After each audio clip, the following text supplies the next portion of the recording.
नाताळमधल्या सुट्ट्या, नवीन वर्ष तसंच लग्नसराई यामुळे तुळजाभवानीच्या मंदिरामध्ये भाविकांची गर्दी होताना दिसतेय। वाढती गर्दी लक्षात घेता मंदिर प्रशासनाकडून गैरसोय टाळण्यासाठी व्हीआयपी पासची सेवा काही काळ बंद ठेवण्यात आली आहे। तसंच 1 जानेवारीपर्यंत मंदिर 22 तास खुले ठेवण्याचा निर्णय या अगोदर प्रशासनाने घेतलेला आहे आणि याचा आढावा घेतलाय आमच्या प्रतिनिधींनी।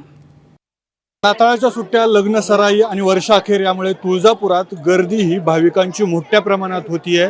आपण पाहू शकतात की ही भाविकांच्या गर्दीनं तुळजापूर मंदिर परिसर अक्षरशः फुलून गेलेला आहे।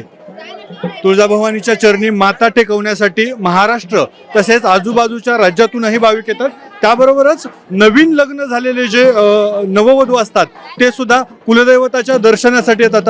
आपल्यासोबत नववधू आहेत। हे कुठून आलात?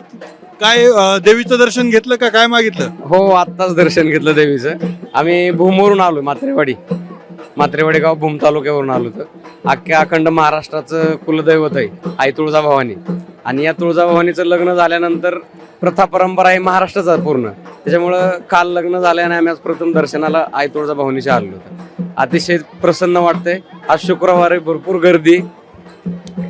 सुख समाधानाचं आयुष्य लाभावं असं मागितलं देवीला। काय मागितलं देवीला? आयुष्य सुखाचं समाधानात जाऊ, बाकी काय नाही। वहिनी आहे सोबत। वहिनी, काय मागितलं देवीकडे? सुख समृद्धी सुखच तेवढं। याच्या अगोदर देवीच्या दर्शनासाठी आला होतात का पहिल्यांदाच आलात? आले होते ना, देवीच्या दर्शनाला आले होते। तर हे नवदाम्पत्य होतं। राज्यभरातून तसेच इतर राज्यातूनही भाविक इथे येत असतात। नवदाम्पत्यानेही त्यांच्या पुढच्या आयुष्यासाठी देवीच्या चरणी माता टेकवत सुख समाधान मागितलेलं आहे। आप्पासाहेब शेळके, एबीपी माझा, धाराशिव, तुळजापूर। एबीपी माझा, उघडा डोळे बघा नीट।